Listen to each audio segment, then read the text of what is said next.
Assalamualaikum warahmatullahi wabarakatuh. Selamat pagi anak-anak hebat kelas 3 yang sholih dan sholihah. Bagaimana kabarnya kalian hari ini? Alhamdulillah luar biasa. Tetap semangat. Allahu Akbar. Alhamdulillah anak-anak, pada pagi hari ini sebelum kita belajar, mari kita awali dengan berdoa terlebih dahulu ya. Mari kita membaca basmalah bersama-sama. Bismillahirrahmanirrahim. Anak-anak, pada pagi hari ini kita akan belajar apa saja ya?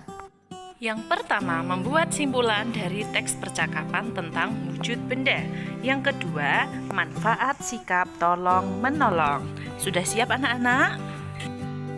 Anak-anak, kita masuk ke materi yang pertama, membuat simpulan dari teks percakapan tentang wujud benda.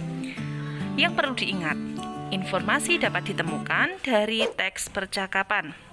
Teks percakapan merupakan teks yang berisi pembicaraan antara dua orang atau lebih mengenai suatu topik. Anak-anak, topik itu apa ya? Topik artinya inti pembahasan, misalnya topik tentang wujud benda.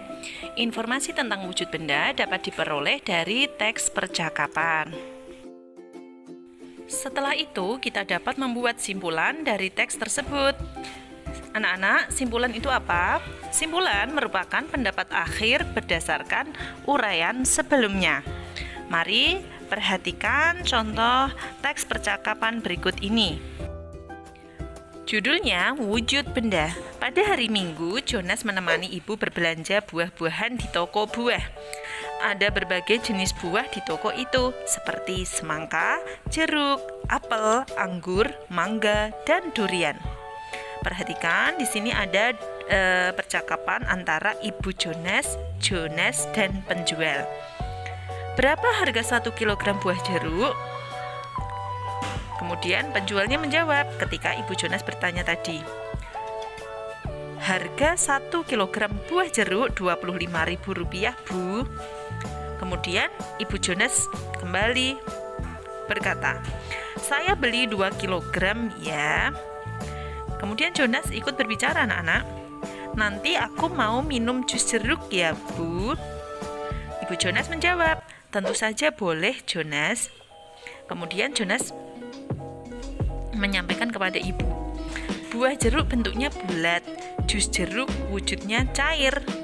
Nah, ibu Jonas kemudian bertanya, wah, Jonas sedang mengamati wujud-wujud benda ya. Kemudian Jonas menjawab, iya Bu, kemarin di sekolah Jonas belajar wujud-wujud benda.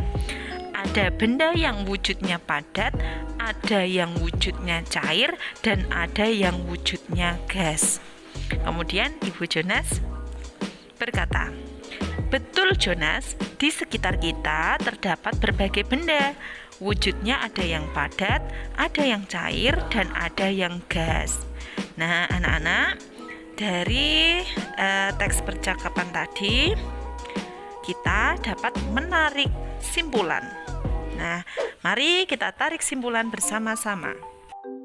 Simpulan teks percakapan pada teks tersebut adalah di sekitar kita terdapat benda yang wujudnya ada yang padat, cair, dan gas. Nah, itu tadi adalah contoh dari simpulan yang sudah kita buat dari teks percakapan. Nah, anak-anak sampai di sini sudah paham ya? Anak-anak, selanjutnya kita akan belajar manfaat tolong-menolong. Tolong-menolong dapat dilakukan di rumah, di sekolah, di lingkungan masyarakat, atau dimanapun kita berada. Tolong-menolong dapat kita lakukan mulai dari hal-hal kecil. Misalnya saat di rumah kita dapat membantu ibu merapikan tempat tidur atau membantu adik mengerjakan tugas sekolah. Anak-anak, misalnya contoh berikut ini. Di rumah, ibu kalian membersihkan rumah sendiri. Kemudian dibantu dengan kalian. Nah, bersama dengan adik, bersama dengan ayah. Itu salah satu contoh tolong-menolong di rumah. Sedangkan contoh berikut ini adalah contoh anak-anak yang sedang tolong-menolong di sekolah. Mereka mengumpulkan bantuan, sumbangan yang nanti akan dibagikan kepada teman yang membutuhkan bantuan, yang sedang mendapatkan musibah. Contoh ini adalah tolong-menolong yang dilakukan di masyarakat. Mereka tolong-menolong membersihkan halaman di sekitar rumah.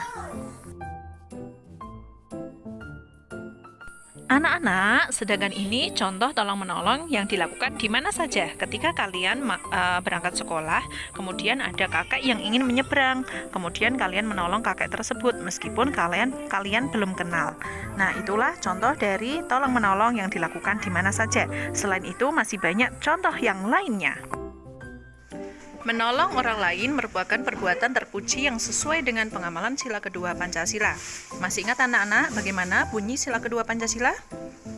Kemanusiaan yang adil dan beradab. Dan lambangnya adalah rantai emas. Saat menolong, kita tidak boleh membedakan suku, agama, ataupun ras agar kerukunan tetap terjaga. Apa sih anak-anak manfaat dari tolong-menolong? Yang pertama, meringankan beban orang yang sedang kesusahan. Yang kedua, meringankan pekerjaan orang lain. Yang ketiga, mempererat hubungan antar sesama dan menumbuhkan rasa persaudaraan dan kemanusiaan. Mari anak-anak, kita semuanya bersama-sama tolong-menolong. Kita praktekkan baik di rumah, di sekolah, di masyarakat, maupun di mana saja. Dan jangan lupa, ketika kita tolong-menolong, jangan membedakan ras, suku, agama. Ya. Terima kasih anak-anak. Alhamdulillah pelajaran pada pagi hari ini telah selesai. Mari kita tutup dengan membaca hamdalah bersama-sama. Alhamdulillahirabbil alamin. Wassalamualaikum warahmatullahi wabarakatuh.